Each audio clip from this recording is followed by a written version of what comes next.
तो ये जो बार बार मिलना कहीं ना कहीं मुझे लगता है किसी चीज़ का द्योतक है। और मैं या मेरी पार्टी बिल्कुल आश्चर्यचकित नहीं होगी अगर नीतीश कुमार जी ने पाला बदला तो। नीतीश कुमार जी का जो व्यक्तित्व है, उस व्यक्तित्व को देखने के बाद लगता है कि बिहार में कुछ भी संभव है, और इसी व्यक्तित्व के कारण उनको पलटू राम भी कहा जाता है। तो आपने बिल्कुल सही कहा, और जो हमारे अध्यक्ष चिराग पासवान जी कहते हैं कि बिहार में मध्यावधि चुनाव होंगे, मुझे लगता है कि वो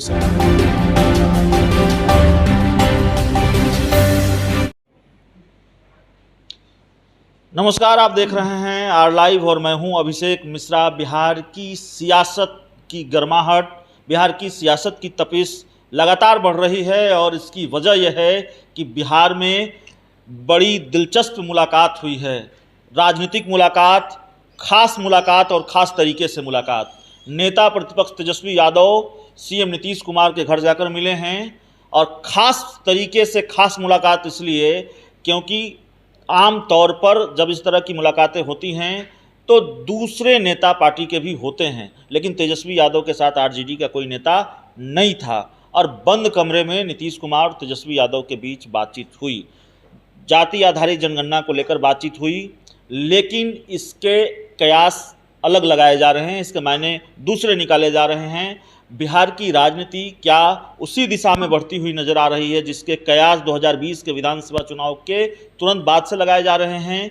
बिहार में राजनीति का समीकरण बदलने वाला है, सत्ता का समीकरण बदलने वाला है, यह भी बड़ा सवाल है। और खासकर जिस तरह से हाल के दिनों में 3 मुलाकातें तेजस्वी यादव और नीतीश कुमार के बीच, इन सारे सवालों पर बातचीत करेंगे। हमारे साथ लोक जनशक्ति पार्टी रामविलास के प्रवक्ता प्रोफेसर डॉक्टर विनीत कुमार हैं, और चिराग पासवान की पार्टी के प्रवक्ता से ये सवाल इसलिए क्योंकि इनकी पार्टी के सुप्रीमो चिराग पासवान का ये दावा रहा है कि बिहार में मध्यावधि चुनाव होगा, नीतीश कुमार बीजेपी के साथ खेल रहे हैं।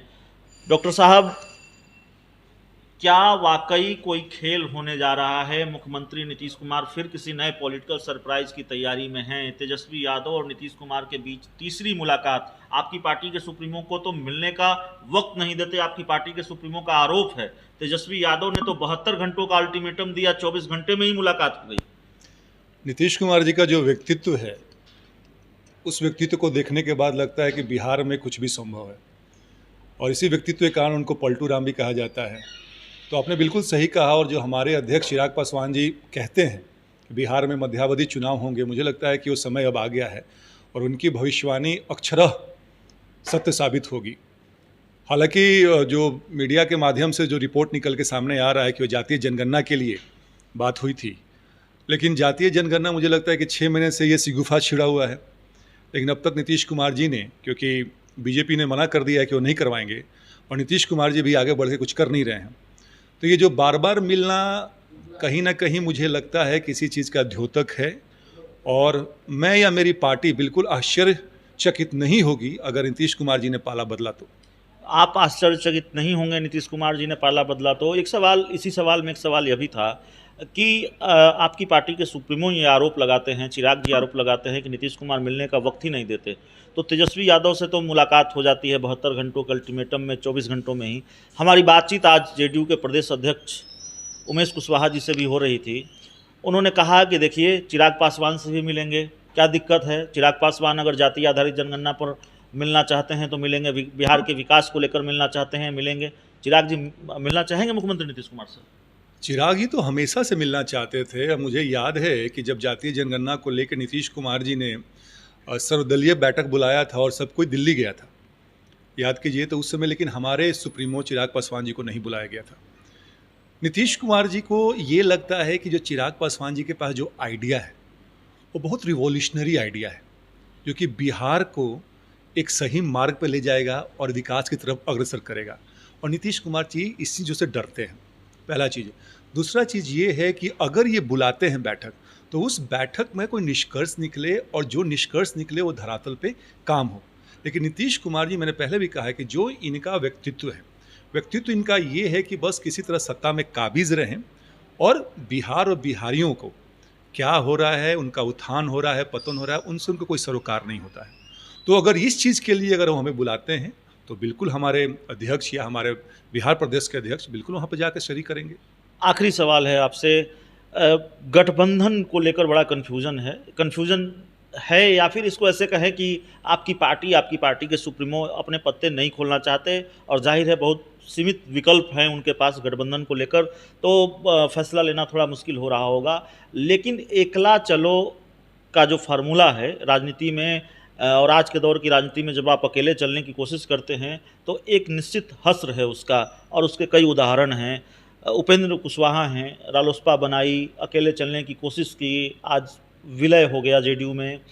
पप्पू यादव हैं, पप्पू यादव का चुनाव में क्या परिणाम रहा, आपकी पार्टी ने खुद अकेले चलने की कोशिश की, क्या परिणाम रहा। तो एकला चलो से बहुत फ़ायदा होगा ऐसा लगता नहीं है। फिर किस चमत्कार की उम्मीद में हैं, गठबंधन को लेकर इतनी देरी क्यों? अगर आप ये कहते हैं कि एक तरफ आप कहते हैं मध्यावधि चुनाव होने वाला है, दूसरी तरफ आप कहते हैं कि जब चुनाव होगा तब गठबंधन का ऐलान करेंगे, आप ही के कथनानुसार जब चुनाव होने वाला है तो फिर ऐलान क्यों नहीं? वेल, तो मैं ये बता दूं कि ऐसा बिल्कुल नहीं है कि अगर आप अकेले चलिएगा तो हश्र आपका बुरा होता है। ऐसे इतिहास में बहुत से उदाहरण हैं जो कि एक व्यक्ति लेके, जयप्रकाश नारायण की हम बात कर लें, एक व्यक्ति आगे बढ़ा है और साथ में काफिला चलता गया है, बनता गया है। और जहाँ तक आपने हमारी बात कही, तो हमने 2020 के चुनाव में हमने दिखा दिया है कि हम जिस उद्देश्य से उतरे थे अकेले, वो उद्देश्य हमने पूरा किया और नीतीश कुमार की पार्टी को तीसरे नंबर की पार्टी बना दी।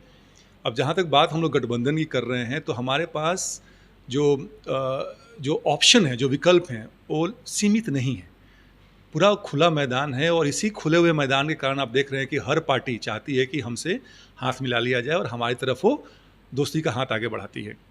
लेकिन बात ये है कि जब चुनाव आते हैं तो फिर परमुटेशन कॉम्बिनेशन देखा जाता है। उस समय की जो गतिविधि होती है, उस समय का जो प्लान ऑफ एक्शन होता है, वो बिल्कुल अलग होता है अभी के बनस्पत। तो जैसा कि हमारे राष्ट्रीय अध्यक्ष चिराग पासवान जी कहते हैं कि जब समय आएगा तो बिल्कुल हम लोग गठबंधन में ही चुनाव लड़ेंगे, लेकिन किस गठबंधन में लड़ेंगे वो आने वाला समय बताएगा। और हम उसी गठबंधन में जाएंगे जिस गठबंधन का विज़न हमसे मिलता जुलता रहेगा और हमारे में उनकी आस्था होगी। तो चिराग पासवान की शर्त जिसको मंजूर होगी, चिराग पासवान अपनी शर्त पर किसी के साथ गठबंधन करेंगे और वो शर्त है उनका बिहारी फर्स्ट विजन। आगे क्या होगा ये देखना होगा। लेकिन बिहार की राजनीति में जो कुछ भी चल रहा है वो बड़ा दिलचस्प है, राजनीति का घटनाक्रम बड़ा दिलचस्प है।